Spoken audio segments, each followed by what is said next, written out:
협선하고 인사하시겠습니다. 반갑습니다. 사랑합니다. 한번 인사하시겠습니다. 감사합니다.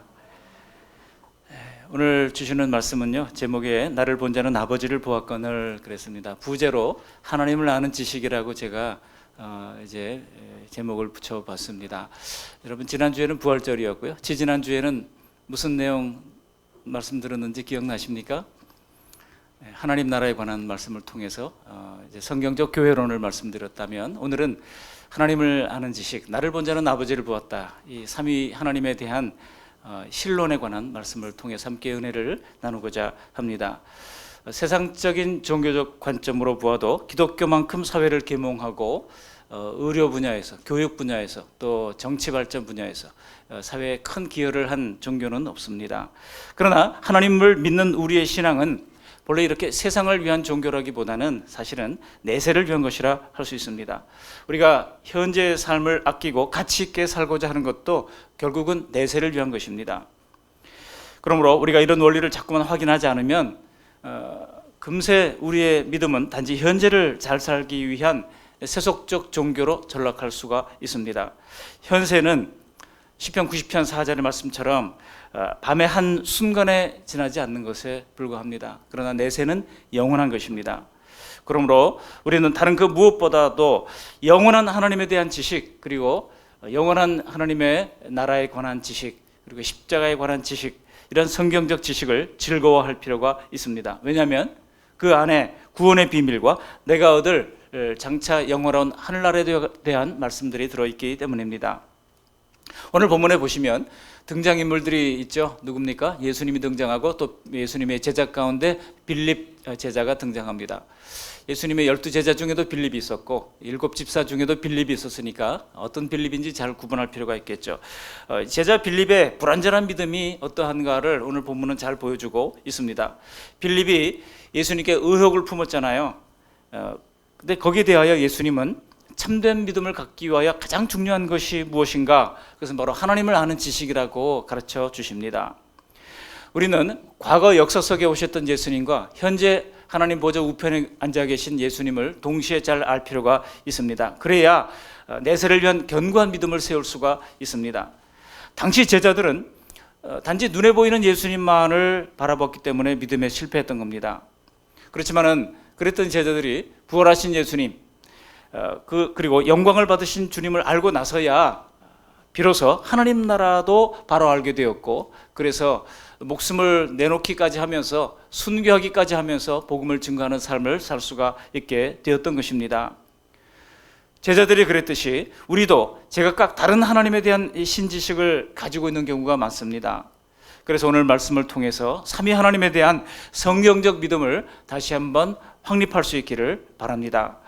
시편 34편 8절에도 보면 그런 말씀이 있죠. 너희는 여호와의 선하심을 맛보아 알지어다 그랬습니다.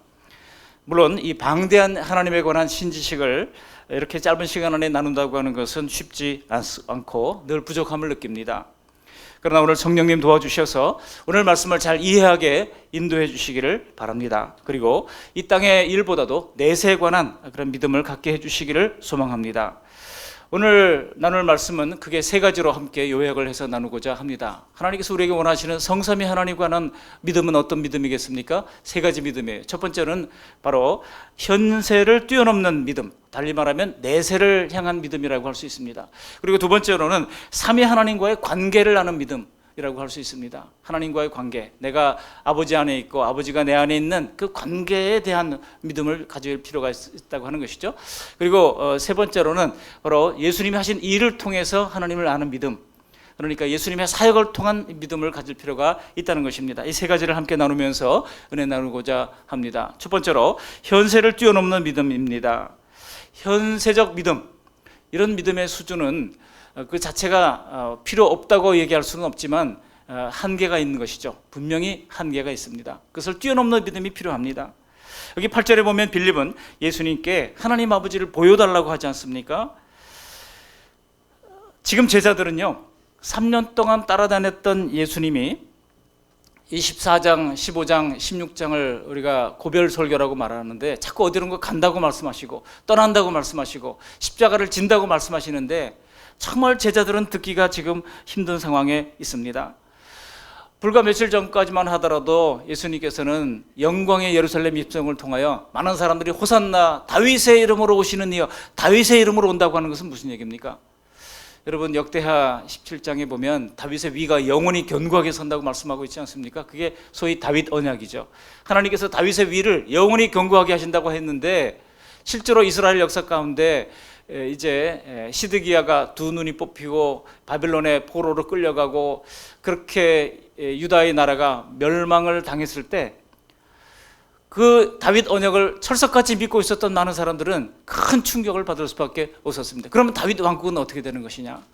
그러나 여러분, 다윗 왕국은 무너지지 않았습니다. 다윗의 자손으로 오시는 예수님을 통하여 계속 이어지게 될 것을 하나님은 언약으로 말씀해 주신 바가 있기 때문입니다. 그런데 빌립은 그 영원한 하나님 나라에 관한 비밀을 알지 못한 채 단지 이 땅에서의 국가로서의 이스라엘의 회복을 원하고 있었던 것입니다. 그래서 로마를 물리치고 다시 이스라엘이 독립국가로 번듯하게 설 것을 기대하고 있었던 것입니다. 그리고 예수님이 그런 역할을 해 주시리라고 확신하고 있었던 것입니다. 그런데 그랬던 예수님이 자꾸 어디론가 간다고 그러시고 또 십자가에 달린다고 그러실 때 제자들은 큰 충격을 받을 수밖에 없었던 것입니다. 평소의 제자들은 주님이 말씀하시는 하나님의 나라를 그저 팔레스타인 땅에 다시 회복될 새로운 나라, 강력한 이스라엘의 회복으로 생각했던 것입니다. 민족 국가의 회복으로 생각했던 것입니다. 그런데 예수님의 생각은 달랐습니다. 우리 예수님의 생각은 그들의 생각과는 달라도 너무나도 달랐던 것입니다. 그렇게 다른 계획을 자꾸 말씀하실 때 제자들은 충격에 빠질 수밖에 없었습니다. 주님이 십자가를 지시는 것은 무엇 때문입니까? 인류를 영벌에서 구원하여 영생으로 인도하시겠다고 하는 것 아니겠습니까? 그런 창조주의 경륜 속에서 십자가를 지시겠다는 것입니다. 그동안 예수님의 말씀을 되짚어 본다면 정말 제자들이 예수님의 말씀을 앉아서 곰곰이 되짚어 보았다고 한다면 우리 예수님께서 세상의 나라를 만드시겠다고 한 적이 한 번도 없다는 사실을 제자들이 눈치챘을 것입니다. 그러나 제자들은 그것을 믿고 싶어 하지 않았어요. 제자들은요, 자기가 믿고 싶은 대로, 자기가 원하는 대로 믿고 있었던 것입니다. 이것을 뭐라고 그럽니까? 한자성어로요, 동상이몽이라고 그럽니다. 예수님이 생각하시는 하나님의 나라와 제자들이 생각하는 하나님의 나라가 달랐던 것입니다. 지금도 수많은 사람들이 교회를 다니기는 하지만 자기가 원하는 대로, 자기가 믿고 싶은 대로만 믿는 경향이 있습니다. 그래서 어려움을 당하거나 고난을 당할 때 도대체 하나님의 뜻을 잘 알지 못하겠다, 그렇게 이야기를 하는 것을 봅니다. 여러분, 그 말은요, 왜 내가 원하는 대로 안 되냐, 이 뜻이에요. 왜 내가 원하는 대로 하나님은 안 하시느냐, 이 뜻입니다. 그러나 예수님은 하나님의 뜻을 애매하게 전하신 적이 단 한 번도 없으십니다. 그런데도 제자들은요, 예수님과 수많은 날들을 함께 지내면서도 각각 가진 자기만의 렌즈로 주님을 보고 있었던 것입니다. 예수님이 예루살렘에 입성할 때만 해도 정말 처음에는 모든 상황이 제자들의 상황대로, 제자들의 생각대로 돌아가는 것 같았어요. 이제 며칠 후면 예수님께서 내각을 이제 만들고 국가를 선포하고 또 자신들은 이제 오른쪽에 앉을까 왼쪽에 앉을까, 누가 그 농공 행상에서 큰 어떤 정권을 잡게 될 것인가, 서로 경쟁하면서 촉각을 곤두세우고 있었던 것입니다. 그동안 예수님이 보여주신 큰 이적을 생각할 때, 나사로도 살렸던 그 죽음마저 정복하는 예수님의 능력을 생각할 때, 지금이 우리나라를 압제하고 있는 이 로마로부터 건지는 것은 아무것도 아닌 것처럼 생각되었습니다. 그런데 갑자기 며칠 전부터 몇 번째 반복해서 예수님께서 내가 십자가를 진다, 십자가에 죽는다, 이런 얘기를 언급하실 때에 제자들은 정말 믿고 싶지 않았고 너무나도 당혹스러웠던 것입니다. 마치 전혀 예상치 못했던 선거에 패배해서 이제 당혹스러워하는 그런 사람들처럼 제자들은 바로 그 상황 속에 지금 빠져 있는 것입니다. 여러분, 예를 들어 베드로가 예수님이 첫 번째 십자가를 말씀하실 때 어떻게 반응했습니까? 마태복음 16장 22절에 보시면은 항변하면서 주여 그리 마옵소서 그랬잖아요. 여기 항변한다라고 하는 말은 오히려 주님을 윽박지르는 상황이라고 할 수 있습니다. 주님 그렇게 할 수 없습니다. 무슨 말입니까? 우리가 주님을 죽으려고 따라왔습니까? 그거 아니지 않습니까? 라고 하는 강력한 그런 항거라고 할 수 있습니다. 그러나 드디어 마지막 만찬 자리에서마저 너희 중에 한 사람이 나를 팔리라 말씀하실 때에 제자들은요, 올 것이 왔다. 정말 피하고 싶은 상황이 오는구나. 그 현실로 깨닫게 되었던 것입니다. 여러분, 신자들이 처음 어려움을 당하면요, 하나님께 도움을 의지하면서 하나님께 구하게 됩니다. 부르짖은 자에게 주신다고 말씀하셨잖아요. 하고 하나님께 간절히 부르짖습니다. 그러다 모든 상황이 점점 어려워지고 점점 꼬이고 원하는 대로 되지 않으면 어떻게 됩니까? 우리의 마음에 시험이 듭니다. 하나님께 대한 의심이 생깁니다. 그렇게 불신의 상태로까지 빠지게 되는 것입니다. 지금 제자들이 바로 그런 상황이라고 할 수 있습니다. 그렇다면 우리가 믿고 따랐던 예수님, 그 메시아가 어떤 메시아냐? 우리가 혹시 또 다른 메시아를 기다려야만 하는 것 아닌가? 그런 의심 속에 사로잡히게 되었다는 것입니다. 여러분, 이런 불신감은요, 언제든지 우리 신자들 안에도 도사리고 있습니다. 바로 이것이 평생 땅에 기대어 살아야 하는 육체를 가진 인간의 한계라고 할 수 있습니다. 결국 어떻게 됐습니까? 자신의 뜻대로 움직이지 않는 예수님께 실망한 가룟 유다가, 그렇다면 유익이 뭐냐? 그저 예수님을 밀고를 해서 돈이라도 받아야 되겠다. 그렇게 예수님을 배반할 수밖에 없었던 것입니다. 은전 30에 예수님을 팔아버렸죠. 은전 30은요, 당시에 노예의 몸값, 종의 몸값이었습니다. 우리 예수님께서 스스로 말씀하셨죠. 내가 모든 사람의 종이 되려고 왔다고 말씀하신 바가 있습니다. 여러분, 우리 주변에 예수님 믿다가 돌아선 사람들이 얼마나 많습니까? 우리 교회만 하더라도 지난해 여러 사람이 와서 잠시 믿어보려다가 돌아갔습니다. 여러분, 이때 눈앞까지 다가왔던 이 민족의 회복이 무너져 내리는 것을 경험했던 이스라엘 백성들 뿐만 아니라 여기 12 제자들의 마음속에 큰 혼란이 왔고, 빌립은요, 마음속에 참았던 말이 드디어 터져나오고 말았던 겁니다. 우리 8절 말씀 같이 한번 읽어보실까요? 8절. 빌립이 이르되 주여 아버지를 우리에게 보여주옵소서. 그리하면 족하겠나이다. 주여 아버지를 우리에게 보여주옵소서 그랬습니다. 이 말은요, 빌립이 하나님 아버지의 존재를 못 믿겠다고 하는 뜻은 아닙니다. 여러분, 이스라엘은 그 역사 자체가 하나님을 빼고는 존재할 수 없는 역사이기에 하나님을 부인하지는 못합니다. 다만 하나님이 예수님의 관계에 대한 그런 강한 의혹을 지금 빌립이 제기하고 있는 것입니다. 요한복음 14장 전체를 읽어보시면요, 빌립뿐만 아니라 도마도 그랬었죠. 앞으로 넘겨보시면 요한복음 14장 5절에 이렇게 이야기한 바가 있습니다. 14장 5절 말씀 보실까요? 도마가 이르되 주여 주께서 어디로 가시는지 우리가 알지 못하거늘 그 길을 어찌 알겠사옵나이까. 자꾸 어딘가 길을 간다고 그러니까 도마가 그 길을 우리가 어찌 알겠습니까? 라고 어디가 길이냐 말해다오. 그렇게 질문을 했던 거예요. 그때 예수님께서 뭐라고 말씀하셨습니까? 내가 곧 길이요 진리요 생명이니 나로 말미암지 않고는 아버지께로 올 자가 없느니라. 그렇게 말씀하셨던 것입니다. 이렇게 실망감과 미래에 대한 두려움과 믿음이 무너져 내리는 제자들을 바라보는 주님의 마음은 얼마나 안타까웠겠습니까? 어쩌면 오늘 하나님을 예배하는 많은 교회 안에도 이런 의혹을 품고 있는 분들도 있을 것입니다. 과연 내가 믿는 하나님이 정말일까? 정말 살아계실까? 과연 예수님을 믿는다고 정말 천국에 갈 수 있는 것일까? 그러나 이런 현세적인 믿음은 도리어 현실을 이겨내지 못할 뿐입니다. 오직 내세에 대한 확실한 믿음만이 더욱 우리의 현실을 잘 이겨낼 수가 있는 것입니다. 예수님의 십자가 앞에서 도망쳐버린 제자들은요, 결코 의지가 박약했던 사람들이 아니었습니다. 단지 그들은요, 주님의 주실 내세에 대한 믿음이 부족했던 것뿐인 것입니다.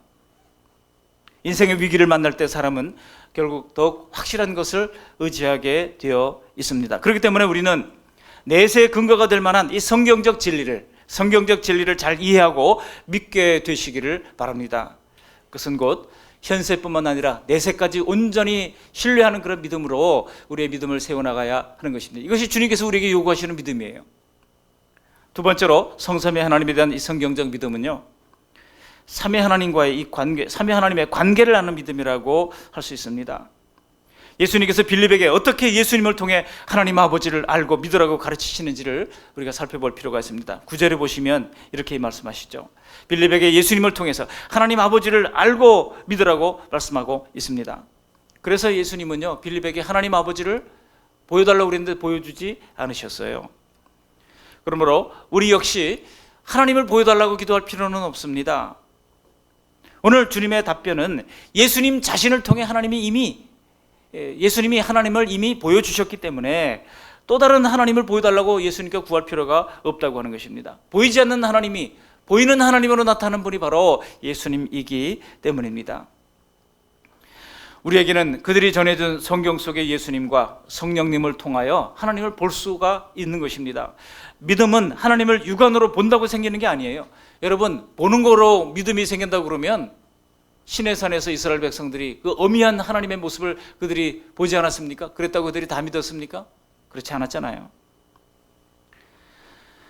오늘 9절 10절 말씀도 예수님께서는 얼마나 예수님이 믿을 만한 분이셨는지를 하나님과 관계 속에서 이제 가르쳐 주시고자 합니다. 믿음의 확신은 인격적 체험을 통해서 오는 것이지 보는 것을 통해서 오는 것이 아닙니다. 우리 9절 10절 말씀을 함께 읽어보시겠습니다. 예수께서 이르시되 빌립아, 내가 이렇게 오래 너희와 함께 있으되 내가 나를 알지 못하느냐? 나를 본 자는 아버지를 보았거늘 어찌하여 아버지를 보이라 하느냐? 내가 아버지 안에 거하고 아버지는 내 안에 계신 것을 내가 믿지 아니하느냐? 내가 너희에게 이르는 말은 스스로 하는 것이 아니라 아버지께서 내 안에 계셔서 그의 일을 하시는 것이라. 아멘. 이미 벌써부터 예수님은요, 아버지와 내가 하나라고 가르쳐 오셨습니다. 간접적인 자기 주장이 있었고 직접적인 자기 주장이 있었죠. 죄사함을 받았느니라 이렇게 이제 그 중풍병자에게 말씀하셨을 때 죄를 사는 권세는 하나님만 가지고 있는 것으로 알고 있었던 이스라엘 백성들에게 예수님이 하나님의 권세를 가지고 있다는 사실을 가르쳐 주셨던 간접적인 자기 선언이라고 한다면 오늘 9절 10절 말씀은요, 직접적인 자기 선언이라고 할 수가 있는 것입니다. 4대 성인 중에 이런 이야기를 했던 분은 예수님밖에 없습니다. 예수님은 신비로운 하나님 지식 중에 이렇게 성부와 성자는 하나다라고 하는 것을 계시해 주셨던 겁니다. 그때까지 제자들은요, 예수님이 그저 하나님이 택하신 특별한 인간이라고 생각했던 겁니다. 특별한 랍비 선생으로 생각했던 겁니다. 예수님이 하나님과 똑같은 분, 동일한 분이라고는 제자들도 전혀 생각지 못하고 있었던 것입니다. 오늘 9절 10절 말씀은요, 삼위일체 하나님에 대한 중요한 근거 구절이 되는 구절입니다. 하나님이 성부와 성자와 성령의 이 삼위인격으로 존재하는 이 본질상 한 분이라고 하는 사실, 그것은 사람의 머리로, 인간의 이성으로 이해될 수 있는 내용이 아닙니다. 분명히 제자들 생각에는 하늘에는 성부 하나님이 계시고 예수님은 눈앞에 계신데 어떻게 둘이 하나가 되는지 이해가 안 됐던 겁니다. 여러분, 이것은 우리들도 마찬가지잖아요. 예수님이 그리고 하나님은 분명히 서로 다른 인격체인데 왜 하나님은 한 분이라고 하는지 이해를 할 수가 없었던 것입니다. 우리의 상식으로는 차라리 세 분 하나님이라고 하는 것이 훨씬 더 받아들이기가 쉬울지 몰라요. 그래서 여러분, 초기 기독교 안에도 이렇게 삼신론을 주장하는 사람들이 있었습니다. 그래서 이단으로 정죄됐던 사람들이 있었죠. 아리우스가 대표적인 사람이었습니다. 당시에 여러분, 이 그리스 로마 지역이 어떤 지역이었습니까? 다신론을 믿고 있는 지역이었잖아요. 그러니까 한 분 하나님이라고 그러는 것보다 다신론을 주장해서 세 분의 하나님이라고 주장하는 것이 훨씬 더 쉬웠다는 거예요. 여기에 대해서 아타나시우스가 그거 아니다라고 주장했다가 아리우스로부터 핍박을 받고 이제 도망을 치는 그런 위기까지 가게 되는 것을 봅니다. 그러나 하나님의 공의가 나타나서 마침내 아리우스는 정죄가 되고 이제 기독교의 삼위 하나님의 역사가 이제 완성되게 되는 것을 볼 수가 있습니다. 그것이 언제 일어납니까? 바로 AD 325년 니케아 종교회의에서 일어나게 됩니다. AD 325년에 기독교가 로마의 국교로 공인된 이후죠. 그때 여러 이단들이 나타났습니다. 어떤 이단들이 나타났습니까? 아리우스는 이제 세 분이 모든 신이기는 하지만 본질과 등급의 차이가 있다. 그래서 세 개의 신, 삼신론을 주장했던 겁니다. 그래서 하나님이 제일 크신 하나님이고, 또 성자 하나님은 그 다음 단계의 하나님이시고, 성자 하나님은 창조 직전에, 하나님이 만세전에 계신 하나님이 창조 직전에 성자 하나님을 피조했다고 생각했어요. 성자 하나님도 창조해가지고 함께 천지 만물을 지었다라고 주장한 겁니다. 그리고 성령 하나님은 그 다음 성자 하나님보다 이제 더 열등해가지고 제 3위의 하나님이라고 생각했던 거예요. 이게 소위 삼신론인 것이죠. 여러분, 오늘날도 최아무개 목사님을 비롯한 분들이 이 삼신론을 주장해가지고 혼돈을 주는 경우들이 있습니다. 뿐만 아니라 사벨리우스라는 사람이 있는데요, 이 사람은요 양태론이라고 하는 것을 주장했습니다. 사실 하나님은 한 분인데 하나님은 때에 따라서 이런 양태 저런 양태가 다르게, 그 양태가 바로 모드예요. 모드가 다르게 나타난다는 거예요. 우리도 같은 사람인데 어떤 때는 분노의 모드가 나타나고 공의의 모드가 나타나고 어떤 때는 사랑의 모드가 나타나는 것처럼 그렇게 모드가 다르게 나타난다. 그게 양태론을 주장을 했던 겁니다. 여러분, 이 문제를 가지고 교회가 크게 갈라질 위기에 처하게 됐어요.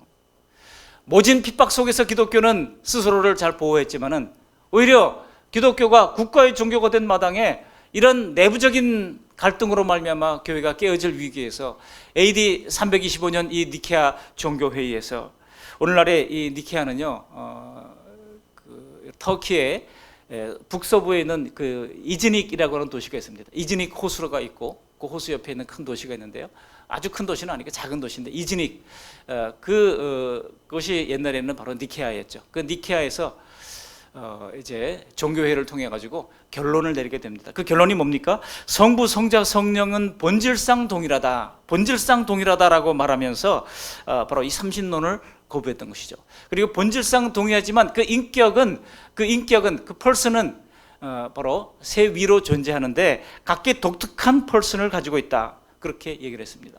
그래서 각기 독특한 인격을 가지고 있다고 함으로써 이 양태론을 거부한 것입니다. 그래서 초기에 이런 모든 이단을 제거하고 오늘날까지 2000년 동안, 1700년 동안 기독교회가 이런 삼위일천론을 굳건하게 지키고 있게 됐던 겁니다. 물론 우리는 이런 신적 지식에 대해서는 겸손할 필요가 있습니다. 세상 일들은 판단하고 이해할 수 있지만 피조물의 한계를 넘어선 초자연적인 지식을 인간의 경험으로만 이해하려고 하는 것은 대단히 어리석은 것입니다. 오늘 예수님이 이 말씀을 통해 계시해 주시는 것은 하나님과 예수님은 결코 분리된 분이 아니라 하나로 존재한다고 하는 것을 가르쳐주고 있는 것입니다. 본질상 하나다라는 거예요. 성부와 성자와 성령님은 각각 인격이 있지만은 본질적으로 한 분이시다, 그것을 가르쳐주고 있는 것입니다. 그 생각과 그 특성도 완벽하게 동일하신 분이라고 하는 사실을 가르쳐 주시는 것입니다. 사랑하는 성도 여러분, 그동안 성경을 통해서 예수님의 어떤 성품이나 생각을 알게 되셨습니까? 예를 들어 여러분, 최근에 나눈 말씀 가운데 예수님께서 바리새인 시몬을 대하시는 모습을 우리가 봤잖아요. 누가복음 7장 40절에 시몬아, 내가 내게 이를 말이 있다 라고 말씀하시면서 바리새인 시몬을 깨우쳐 주시려고 했습니다. 자신을 향하여 적대적으로 대했던 그런 바리새인 시몬이었지만은 주님께서는 따뜻한 마음으로 오래 참으시고 진리로 인도하시고자 하시는 그 주님의 넉넉한 마음을 알 수가 있었습니다. 그렇다면 성부 하나님께서도 똑같이 죄인들에 대해서 오래 참으시고 또 구원의 진리로 인도하시려고 우리를 이끌어 가신다는 사실을 우리가 믿을 수 있습니다. 그러므로 오늘 예수님이 남의 눈에 있는 티를 보기보다 내 눈에 들보를 빼라고 말씀하셨다면 우리 하나님 아버지의 생각도 똑같다는 것입니다. 성부 하나님과 성자 하나님, 성령 하나님은 각각의 인격이 있으시지만 성품과 능력과 본질은 동일하다고 하는 것이 바로 성경을 통해서 우리에게 계시된 신지식, 하나님에 관한 지식인 것입니다. 여러분, 세례문답에 보시면 이 세례문답 제3장 13항에 보시면은요, 하나님의 속성, 절대적 속성 6가지가 등장하고 있지 않습니까? 바로 하나님의 자존성, 그리고 하나님의 불변성, 그리고 하나님의 완전성, 그리고 하나님의 영원성, 그리고 하나님의 전지성, 그리고 하나님의 전능성을 우리에게 소개하고 있지 않습니까? 만일 성삼위 하나님이 각각 티끌만큼 부족함이나 불완전함이 없으시다고 한다면 당연히 성부, 성자, 성령, 그 하나님 삼위 하나님께서 모든 면에서 일치할 수밖에 없다고 하는 것입니다. 그게 바로 10절에서 오늘 본문 10절에서 말씀하시는 거예요. 우리 10절 말씀 같이 한번 읽어보실까요? 10절 말씀. 내가 아버지 안에 거하고 아버지는 내 안에 계신 것을 내가 믿지 아니하느냐. 내가 너에게 이르는 말은 스스로 하는 것이 아니라 아버지께서 내 안에 계셔서 그의 일을 하시는 것이라. 이것은 결코 예수님이 하나님께 종속적 관계로 구원 사역을 하고 계시다고 하는 뜻이 아닙니다. 단지 예수님과 하나님의 뜻이 정확하게 일치된다고 하는 것을 가르치는 말씀인 것입니다. 여러분, 결혼해서 가정을 이루고 살아보니 어려운 것이 있습니까? 없습니까? 부부 사이에 대화할 때 어려운 것이 있습니까? 없습니까? 서로 대화하는 것이 다르잖아요. 똑같은 말을 했는데도 다 받아들이는 것이 다를 때가 있습니다. 대부분 사람들은 그것을 성격 차이라고 얘기를 합니다. 그러나 만일 나와 똑같은 사람을 하나님께서 함께 살도록 했다면 어떨까요? 그러면 뭐 척하면 척하고 뭐 잘 통하고 너무 좋을 것 같지만은 과연 그럴까요? 심리학자들이 분석을 해보니까 성격이 똑같은 사람들이 만나면은요, 오히려 요즘 아이들 말로 극혐을 하게 되고 서로 정말 못 견딘다고 하는 거예요. 내가 싫어하는 나의 모습을 저 사람도 똑같이 갖고 있어. 여러분, 오히려 지금까지 갈고 닦아온 지금의 배우자가 훨씬 더 좋다고 하는 사실을 알고 서로 사랑으로 협력할 수 있는 우리 모두가 되시기를 바랍니다. 그러나 하나님은요, 흠없이 완전하신 분이기에 삼위일체는요, 처음부터 하나님의 존재 양식이었어요. 창세기 1장 1절 2절 거기도 보면 하나님께서 삼위일체 하나님의 모습을 드러내고 있잖아요. 태초에 하나님이 천지를 창조하시니라. 하나님이 계셨죠. 그리고 하나님의 영은 수면 위에 운행하시니라. 하나님의 영, 성령이 있었죠. 그리고 하나님이 3절에 보면 이르시되라고 말씀하십니다. 하나님이 이르시되 말씀이신 예수님을 말씀하고 있는 겁니다. 창세기 1장 1, 2, 3절에도 벌써 성삼위 하나님이 등장하고 창세기 1장 27절 우리의 모양과 우리의 형상을 따라, 우리가 누굽니까? 성삼위 하나님을 얘기합니다. 오늘 본문에도 나와요. 오늘 요한복음 14장 23절에도 보면 우리가라고 말씀하는데 그 우리가가 누구예요?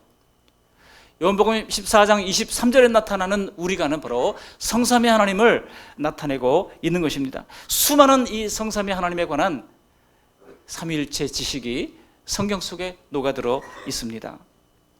제가 이 시간 다 말씀드릴 수가 없을 정도예요. 중요한 것은 우리는 힘써 하나님에 관한 지식을 알아갈 필요가 있습니다. 우리가 신령한 지식을 안다고 하는 것은 곧 하나님에 관한 지식을 알아야 하는 것이에요. 하나님 우리가 어떤 복을 주시는가 그것만 너무 팔려고 하지 마시고, 더 중요한 것은 하나님은 어떤 분이신가, 그런 확실한 성경적 신지식을 갖게 되는 우리 모두가 되시기를 바랍니다. 호세아 6장 3절에도 보면 하나님에 대한 지식은요, 내세에 대한 우리의 지식을 더욱더 풍성하게 한다고 말씀하고 있습니다. 그래서 우리에게 뭐라고 말씀하고 있습니까? 그럼 우리가 여호와를 알자, 힘써 여호와를 알자, 힘써 복받는 방법을 알자, 그렇게 말씀하기보다 힘써 여호와를 알라고 우리에게 말씀해주고 있는 것입니다. 이렇게 삼위 하나님과의 관계를 잘 알아가는 우리 모두가 되시기를 주님의 이름으로 축원합니다.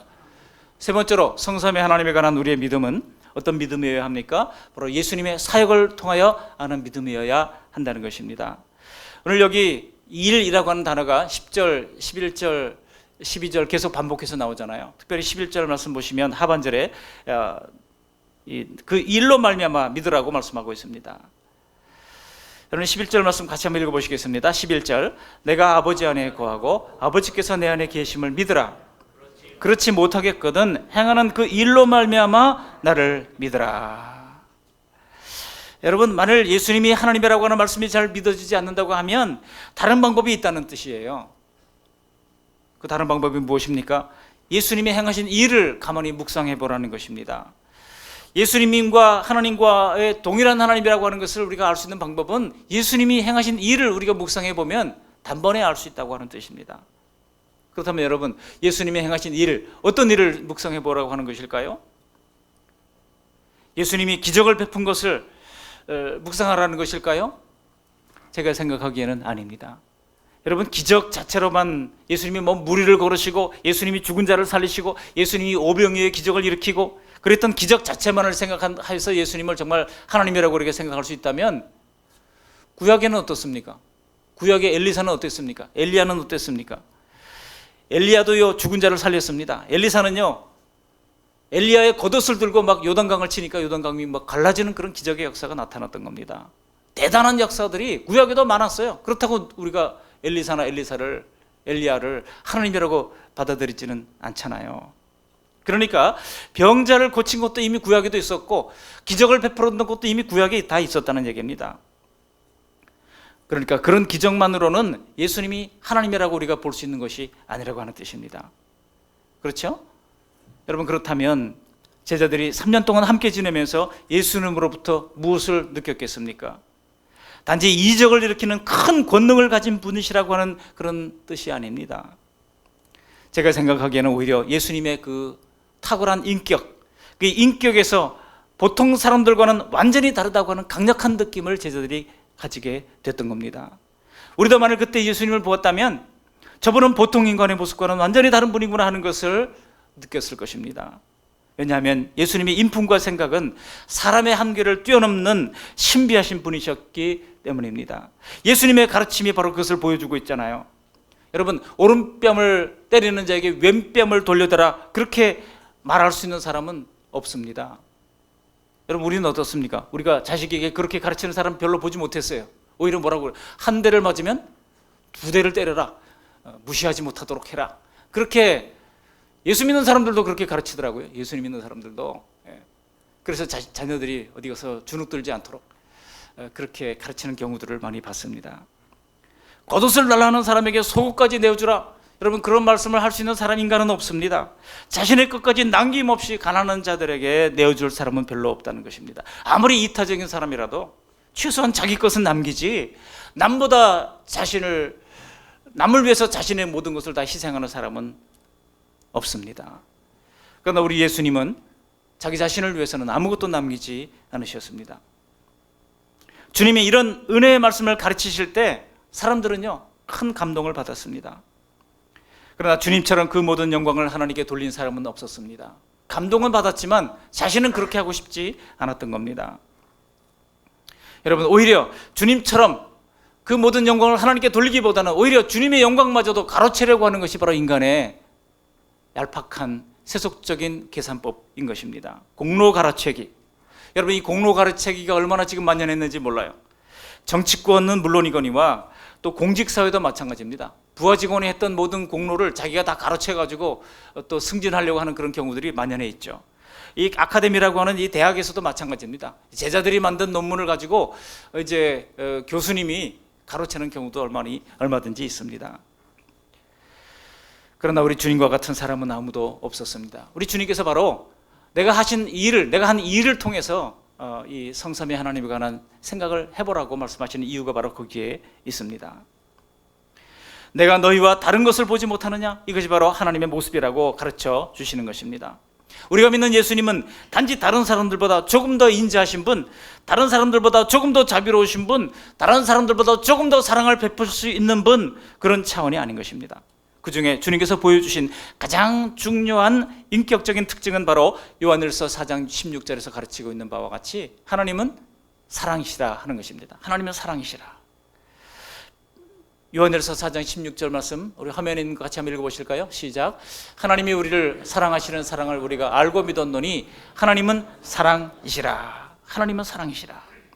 하나님이 사랑이시라고 그랬으니까 하나님도, 성부 하나님도 사랑이시고 성자 하나님도 사랑이시고 성령 하나님도 사랑이시라고 하는 뜻입니다.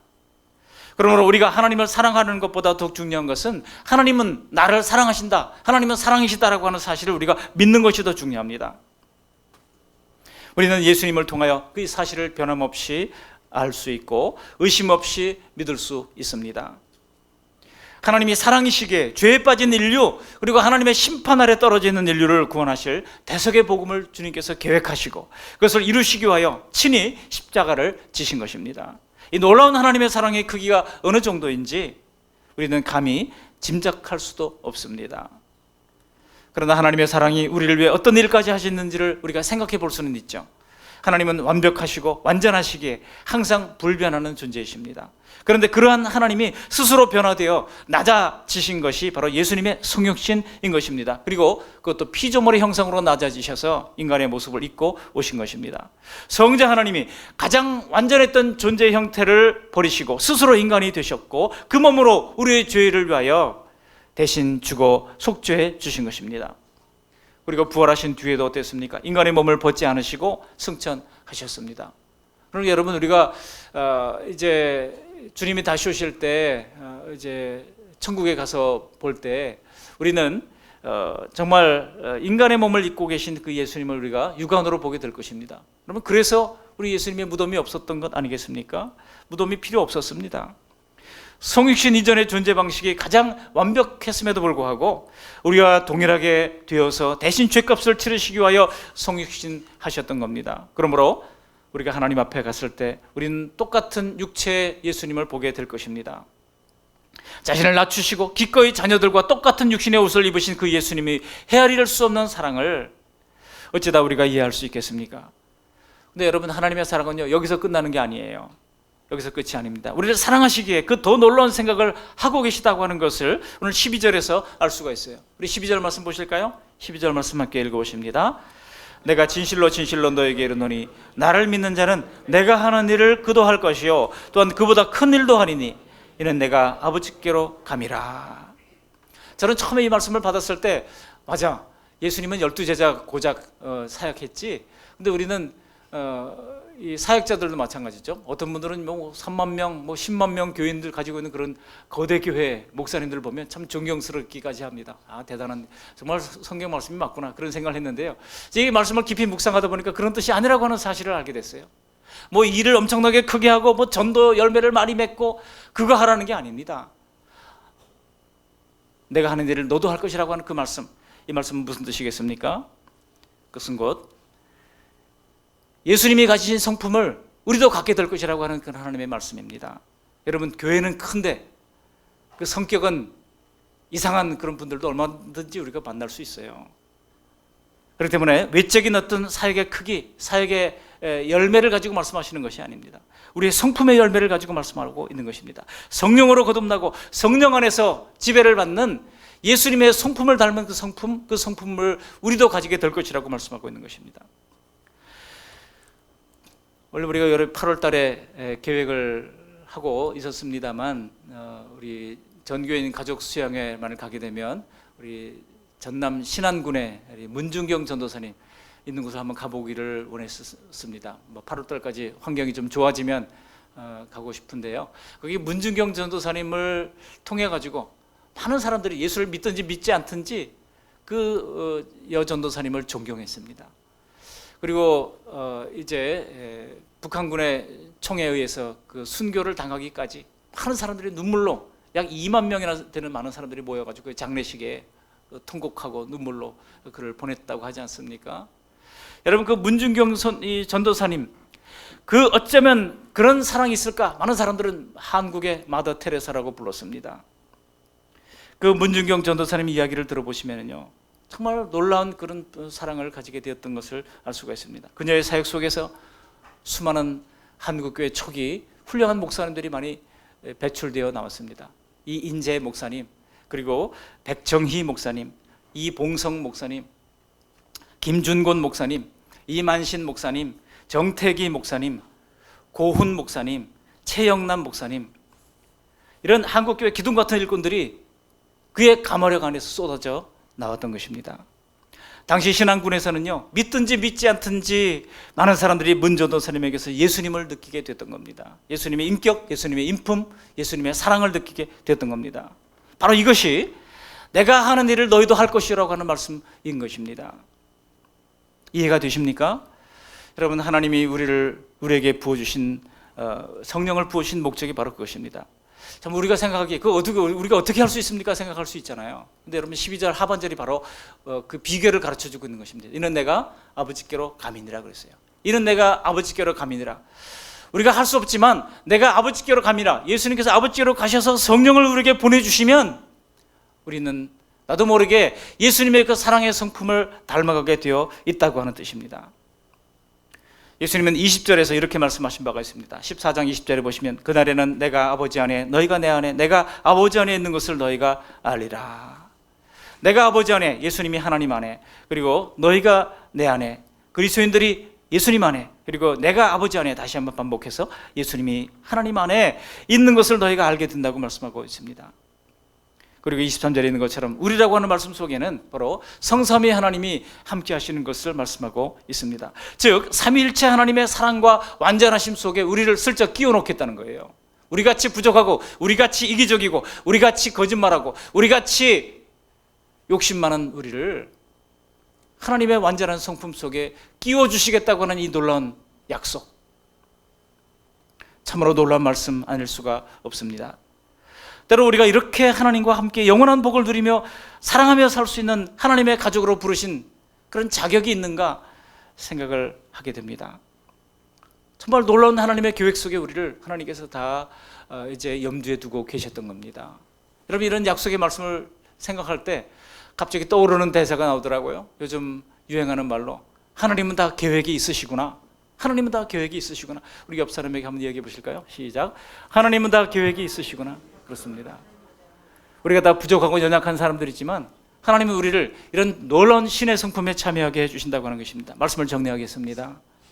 오늘 성삼위 하나님에 관한 성경적 믿음이 무엇인지를 살폈습니다. 그것은 바로 현세를 뛰어넘어 내세를 바라보는 믿음이요, 내가 아버지 안에 있고 또 아버지는 내 안에 계신다고 하는 삼위 하나님과의 관계, 하나님의 관계를 아는 믿음이요, 또한 예수님의 사역을 통해서 하는 믿음, 그리고 우리도 그 사역의 일원이 되어서 영광스러운 하나님의 이제 관계 속에 들어가게 된다고 하는 사실을, 이러한 풍성한 성경적 하나님에 대한 지식을 갖게 되는 우리 모두가 되시기를 주님의 이름으로 축원합니다. 그리고 우리를 구원하시고 자녀를 삼으신 하나님은 우리도 주님과 같은 사랑으로 하나님과 또 사람을 사랑할 것을 요구하고 계십니다. 하나님이 우리에게 주신 대강령, 대위임령이 무엇입니까? 하나님을 사랑하고 또 사람을 사랑하는 것 아니겠습니까? 하나님 사랑, 이웃 사랑, 그것은 하나님 사랑, 사람 사랑이라고 할 수 있습니다. 그것을 크고 첫째 되는 계명, 그리고 이웃을 내 자신같이 사랑하는 것을 두 번째 계명이라고 말씀하시면서 온 율법과 선자의 강령이니라 마태복음 22장 37절 이하에 말씀하신 바가 있고, 사도 바울도 로마서 13장 10절에 사랑한 이웃에게 악을 행하지 아니하나니 그러므로 사랑한 율법의 완성이니라 그랬어요. 사랑한 율법의 완성이라고 말씀했습니다. 결론은 사랑입니다. 하나님의 인격적 성품은 곧 사랑이라고 하는 것입니다. 이렇게 조금씩 하나님에 대해서 알아가고 그 말씀대로 열심히 지키며 살아가려고 할 때에 하나님의 사랑도 경험하게 되고 그 부유하신 사랑을 점점 더 누리며 살 수 있게 될 줄로 믿습니다. 이런 은혜가 우리 모두에게 임하시기를 주님의 이름으로 축복합니다. 아멘. 고마우신 하나님 아버지, 날마다 귀한 주님의 말씀 들려주신 것을 감사를 드립니다. 오늘 주시는 요한복음의 말씀을 통하여 성삼위 하나님에 관한 말씀을 들려주신 것을 감사를 드립니다. 눈으로 보고 믿는 하나님이 이 세상의 세속적인 믿음에서 벗어나서 내세를 향한 영원한 하나님의 나라를 향한 믿음을 가질 수 있도록 도와주시옵시고, 또 하나님과의 그 하나님의 성삼위 하나님의 관계를 바르게 알 수 있는 은혜를 베풀어 주시옵시고, 더 나아가서 예수님의 사역을 통하여 하나님을 아는 믿음으로 나아갈 수 있도록 은총을 베풀어 주시옵시며, 또한 우리에게 그보다 큰 일도 하게 될 것을 말씀해 주셨습니다. 바로 하나님의 인격을 닮아가라고 말씀해 주시는 하나님의 음성인 줄 알고, 하나님의 성령님, 예수님 보내주시는 성령님을 통하여 우리도 예수님의 사랑의 성품, 하나님 아버지의 사랑의 성품을 날마다 닮아갈 수 있도록 은혜 베풀어 주시어서 주님이 인정하시는 하나님의 견고한 믿음 위에 설 수 있도록 은총 내리워 주시옵소서. 예수님의 이름으로 감사하며 기도합니다. 아멘.